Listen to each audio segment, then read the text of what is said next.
All right, let's dive right into this explainer. Welcome, everyone. Today, we are completely skipping the usual agenda and jumping straight into a situation that I am willing to bet almost all of us can relate to in some form or another. We're talking about the sheer, unfiltered chaos of an early morning household standoff. You know those moments, right? When two totally different worlds collide under one roof before the sun is even fully up? That's exactly what we're unpacking today. And we're looking at it through a truly viral and frankly hilarious story. So let me ask you, are you the 4 a.m. talker or are you the sleep-deprived listener? Because by 6 in the morning, the household in our story had already split into two completely incompatible realities. On the left, we've got the dad. For decades, this guy has gone to bed at 8 p.m. and woken up at 4 a.m. To him, morning isn't early, it's go time. It's talk time. Then, on the right, we have his adult child. They were running on 0 hours of sleep. Literally 0. They had spent the entire night on an exhausted vigil caring for a new pet. At this point, their only goals in life were to use the bathroom, wash up, and just collapse. Part 1. The 6 a.m. collision, when a 4 a.m. clock meets an all-nighter. Okay, picture this. You're that exhausted adult child. You're fresh off an all-night vigil with a new pet, and suddenly you're cornered by your dad, who, by the way, happens to be an enormous former linebacker. And instead of a quick, sleepy hello, you get a flood. The dad was extremely verbal, unloading this massive, relentless download of ideas, plans, observations, and just whatever else had accumulated in his brain since 4 a.m. And the volume of information just kept increasing. Imagine being on the receiving end of that broadcast when your brain is literally running on absolute zero. Naturally, the exhausted kid, who is practically in tears at this point, desperately tries to set a soft boundary. They ask their dad to simply slow down and calm down. But that soft request completely backfired. Actually, scratch that. It didn't just backfire, it triggered a full-blown lecture about procrastination. The listener tried so hard to explain their sleep-deprived situation, but absolutely nothing was landing. The soft boundary failed completely. Which brings us to part 2, the 9-pound sentinel, the 8-inch tall intervention. Just as this tension hits its absolute peak, there's a tiny jingle. An ancient, fluffy house cat, all 9 pounds of her, jumps up and plants herself directly between these two highly frustrated humans. She just sits there, staring up at this giant of a man.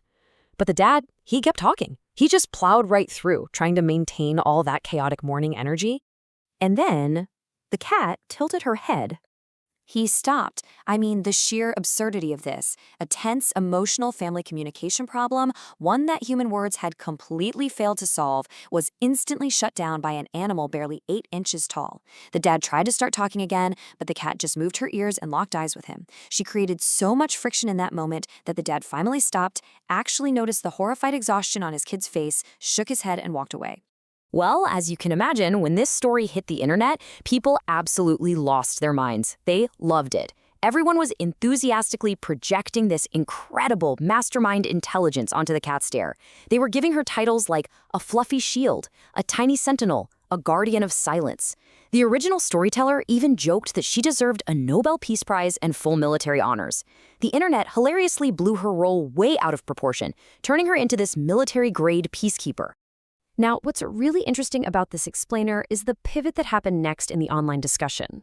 While the loudest and warmest reactions were treating the cat as a genius and the dad as a lovable but exhausting human foghorn, a smaller group started asking a very serious question. Was the dad actually the one being misunderstood here? Part 3. The pushback on boundaries, unspoken rules, and neurodivergence. This is where the internet zoomed out to a much bigger macro debate. Was the father just an inconsiderate talker, or was he actually the victim of unclear communication and unspoken rules? This brings us to a really crucial definition: reading the room. The pushback from critics centered heavily on the idea that reading the room is a flawed assumption. It assumes every environment contains a universally readable language of nonverbal cues, and that's just not true for everyone. In the story, the child described their father with real affection, but noted he was highly attached to routine, prone to hyperfixation, and deeply invested in his own schedule. The family even suspected he might be autistic. Critics argued that it is incredibly unfair and honestly dangerous to expect anyone, especially someone with suspected neurodivergent traits, to just magically infer boundaries from facial expressions alone. Some people detect discomfort instantly, others only notice direct, explicit statements. To be totally impartial here, the source gives us evidence for both readings. The child did try to speak up, but as critics pointed out, expecting someone to just read the room isn't enough. Instead of a soft request like, please slow down, which can be so easily misinterpreted, critics advised using firm boundaries.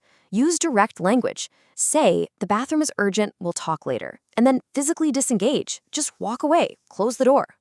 But there's a really important caveat here. Focus on behavior, not casual diagnosis. The internet correctly pointed out that while the family suspected this routine-driven father might be autistic based on his habits, those traits can fit a lot of explanations. Without a professional diagnosis, it's just so much safer and far more productive to address observable behaviors in a household rather than casually declaring a medical condition.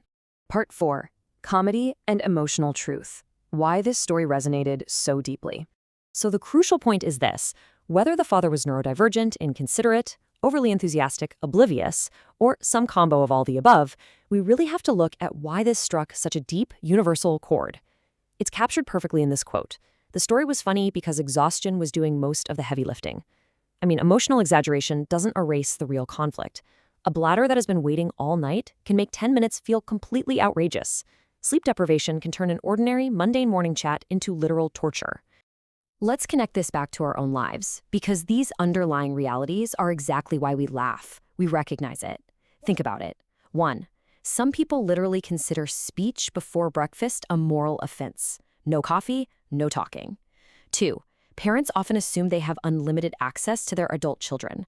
3. Old family habits formed decades ago are incredibly hard to break, meaning adult kids still struggle to just say no. And 4. Retirement makes those schedule gaps so much worse. A retired person might completely lose awareness of how rigidly working folks still need to structure their sleep. At the end of the day, a shared home does not automatically equal a shared understanding or identical internal clocks.